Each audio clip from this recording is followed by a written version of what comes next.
Recently, I was asked some question by a friend who will be cruising on Royal Caribbean for the first time soon. And I've seen many similar questions on Facebook groups. A lot of these questions may seem obvious if you have cruised before, but some of these are not really obvious, particularly if you have never cruised on Royal Caribbean before. Stay tuned to find out, coming up next. Hi fellow travelers, this is Ken and welcome to my channel, Ken Travels 360. If you are cruising for the first time, and particularly if you are cruising for the first time on Royal Caribbean, then this video is for you. I'll cover the 10 most asked questions I've heard from new cruisers. The first question is, can I bring any alcohol on board?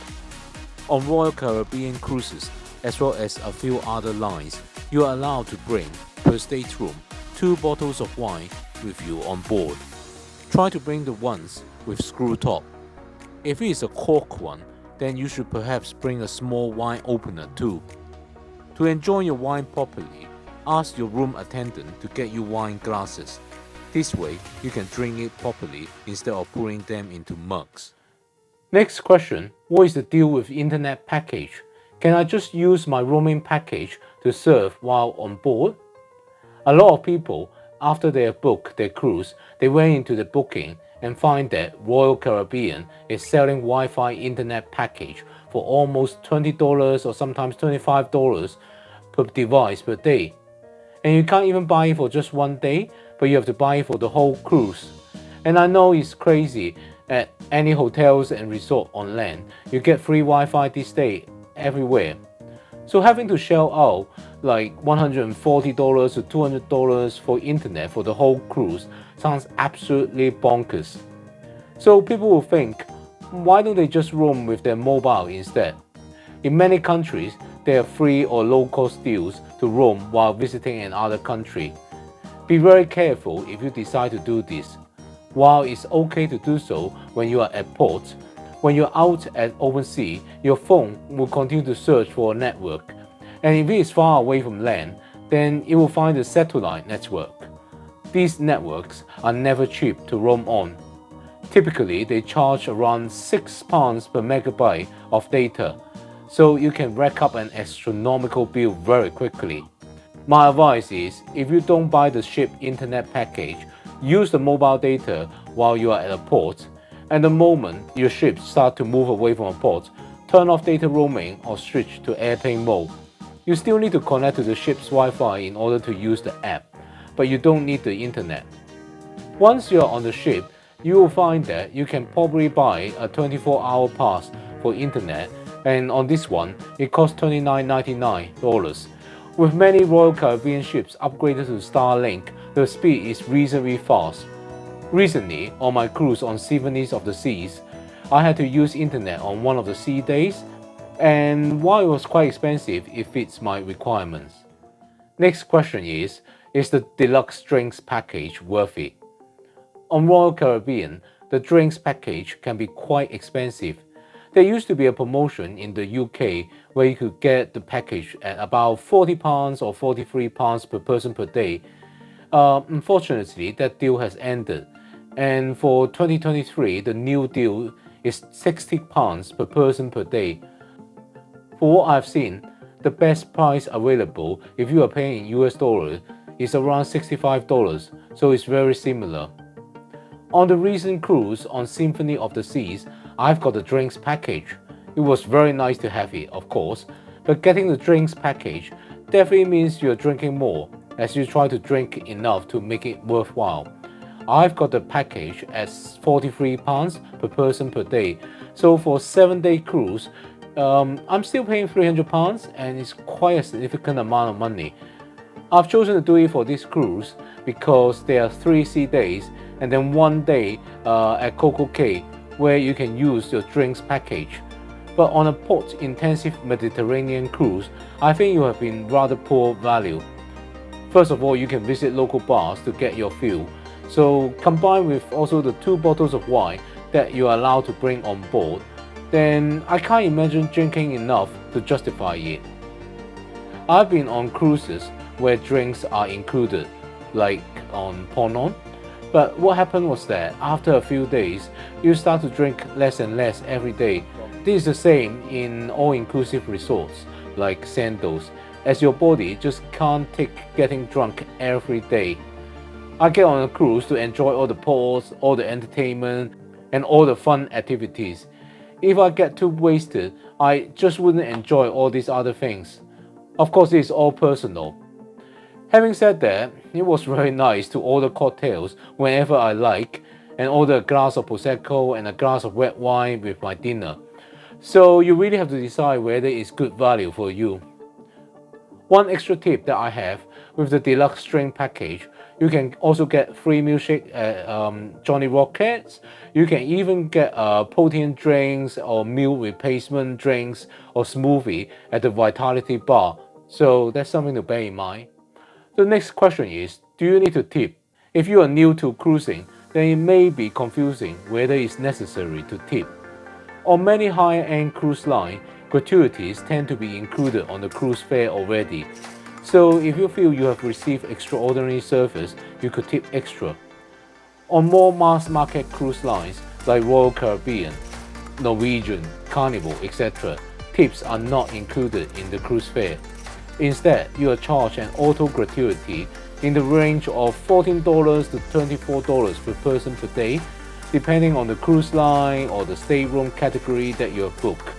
Next, which stateroom should I book? Well, it obviously depends on your budget to start with. Generally, the more desirable the room, the more expensive it is.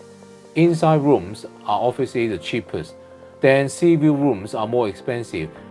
They will probably just have a porthole window from which you can see outside. Then you've got rooms with balconies, but beware on Oasis class ships. There are balconies that face inwards towards the promenade. One of them is the Central Park and the other one is the boardwalk. So they don't actually face the sea, so you have to beware of that. Anyway, after you have decided a category of stateroom to book, then there are still other factors to consider if you are to choose your own stateroom. You want one that is surrounded by another room on every side. You do not want the restaurant, the bar, or the disco above, below, or next to you, particularly if you are a light sleeper like myself. You basically want to look at the deck plan and make sure that there is no obvious source of noise next to your room in every direction. This brings us to the next question. What is a guaranteed cabin? This is when you book just a category of room and you let Royal Caribbean or the cruise line to choose the room for you. It may work out really nicely for you and you may get a really nice room. However, you are equally likely to get an obstructed view stateroom, which means you could be staring at a live boat for the whole cruise. The bottom line is, you don't get to choose your room, and in return, you get a cheaper fare. Is it worth the risk? It depends on the individual person. Would you be happy if you were allocated the worst room in your category? For some people, they could fall asleep no matter what. Then maybe it doesn't matter in their case. And sometimes you can get lucky and get a really nice room. For me, I like to study the deck plan and then choose my own room. So for me, normally I would rather pay more.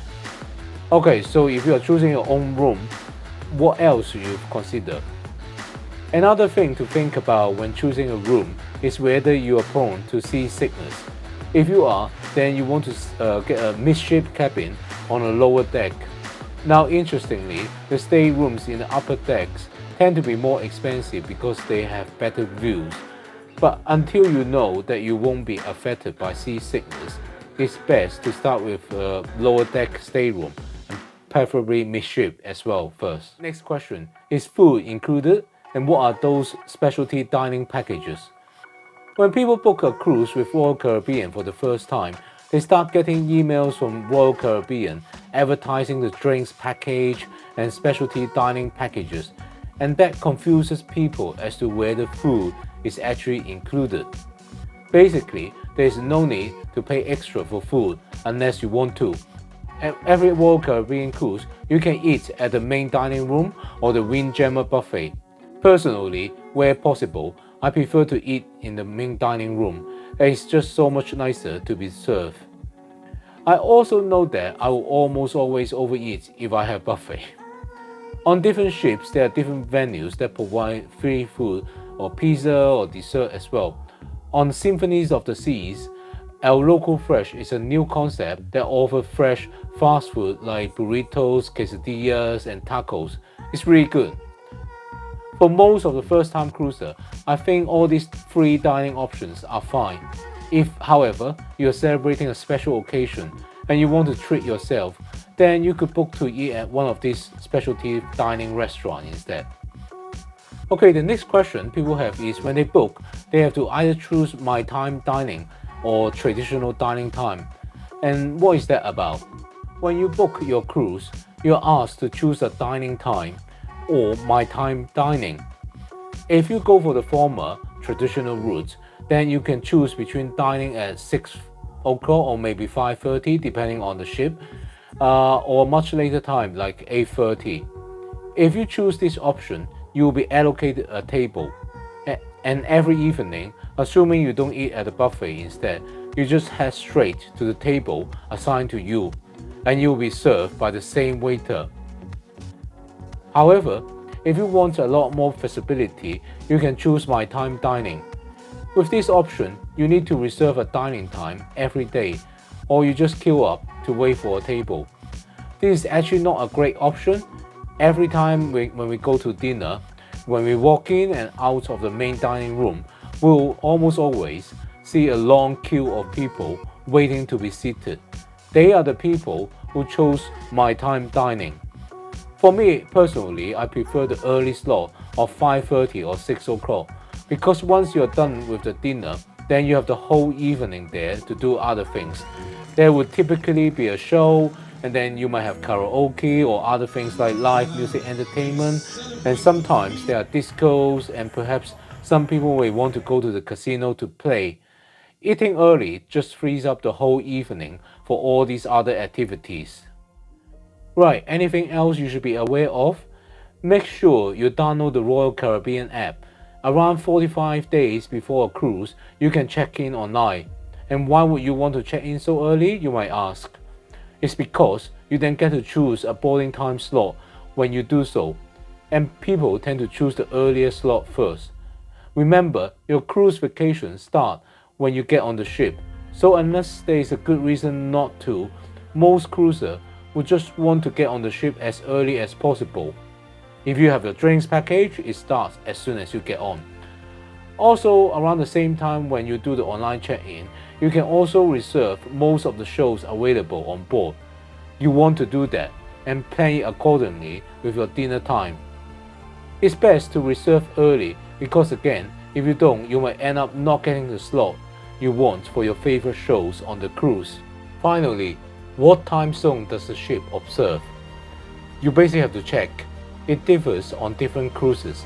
On my first cruise, on Anthem of the Seas, we follow the local time zone, so the clock moves forward when we cross the channel, and then it moves back when we return to the UK.